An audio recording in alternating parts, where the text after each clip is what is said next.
nukes were involved there. There's been more than one occasion where a global nuclear war could have kicked off. So this is nothing new. We've been living with that threat for decades now. It's not just going to go away. We're going to have to try and figure out a way to deal with this problem.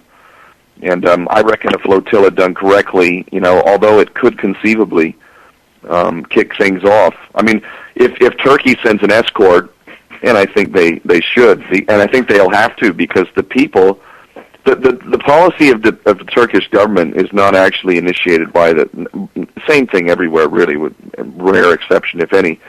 The people of Turkey are so strong and so absolutely against the Zionist agenda that they've forced the Turkish government to take a position with regard to this flotilla. The Turkish government has been doing business with the Israelis for a long time now, very, very favorable, cozy relationship. But if they did not take a positive position in support of the flotilla, their population would be beyond upset. They could threaten their existence, and they know that. It's not a joke. I think the powers that be, or the Western leaders, they don't fear their government. They don't fear the people at all. They don't, and that's a problem. The government should fear the people, not the other way around. And in Turkey, there's a healthy dose of fear. The government knows you cannot push these people too far, because they're willing to take risks that we're too comfortable and not willing to take in the West, I think. Right, okay. Just to go back to that question that was asked. Yeah. The question was, is it against international war rules to trade with a country involved in a conflict? They're definitely... No, yes and no. I mean, unfortunately, the way international law functions is the powerful, decide when a law is being broken and when it isn't. Case in point, we have Milosevic, who's obviously gone now, but who faced war crimes charges, and yet there are no such charges for Tony Blair or George Bush. So, I can make the argument that yes, trading, there are laws in place. Yes, in fact, there's agreements, the Euro-Mediterranean Partnership based on the Barcelona Declaration, which has turned into the Union for the Mediterranean. Within the agreement, the trade agreements, it makes very clear that the partner countries, which includes Israel, have to do things like respect human rights. They have to respect democracy. They cannot enforce import-export bans with other partner countries, which the Palestinian territories are one of the partner countries.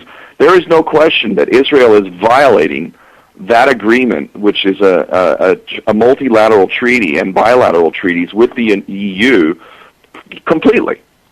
But how are we going to enforce the violation of these laws? So, I mean, going back to the question, if you ask me, it's totally illegal, and there should be some energy perhaps put into bringing that to light. That Israel is in fact carrying out war crimes, although they're unprosecuted as of yet, and trading with them is not only immoral, but you could make a strong argument illegal.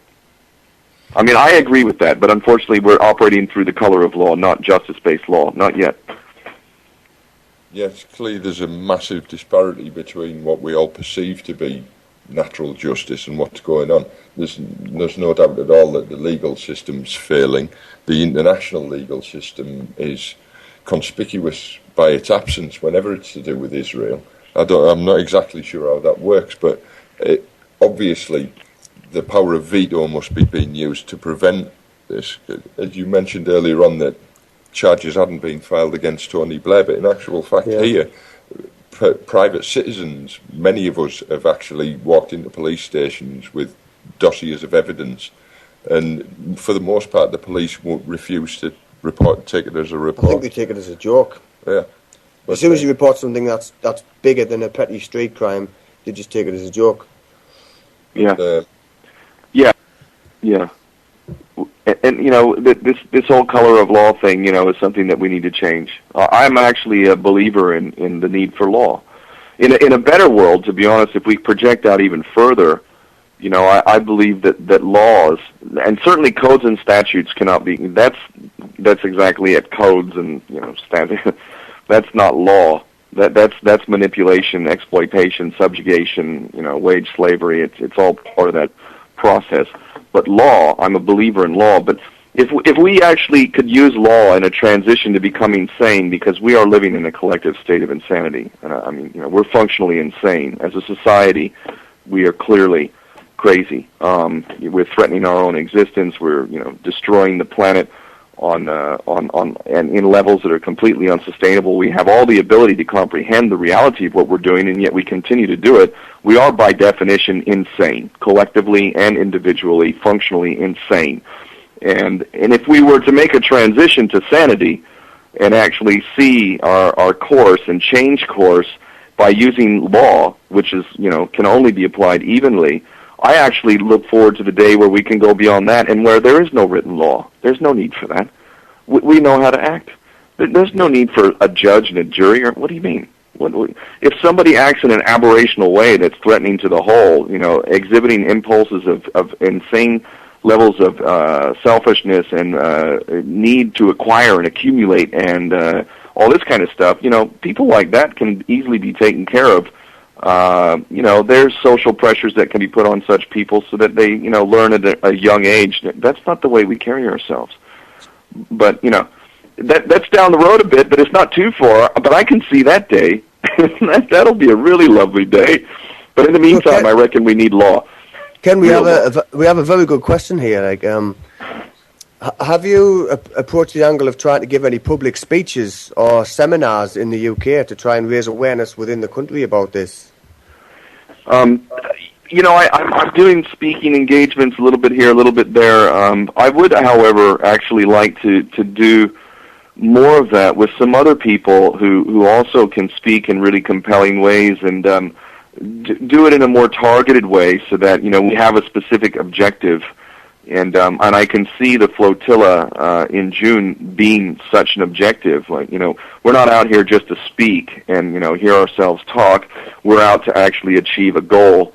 And if there are listeners out there who think they might have some meaningful role in helping to set up events that will be fairly well attended and will help in the tremendous amount of work that's involved in organizing such an events, then I would be happy to work with them. I'm definitely willing to do that. I see it as a very useful way of achieving the goal. So, you can definitely count on the support of Northeast Truth. That if you were to come up in the Northeast, we would do everything within our power to get as many people there as possible to listen to you speak. Oh, we'll quite happily listen to anybody you would recommend. So if you get some people together who can deal with that side of it, we'll happily cooperate to organise venues and all that side of it. It's the very least we can do, I think. So, as we'll try and keep in touch with yourself through the coming developments. And if you do have time to try and set I dread to say it, but a media PR department up who can coordinate that. And we actually have people here who are involved in that sort of industry who are he's basically hopping from one foot to the other. You're dying to say that he wants to help. We'll let him in.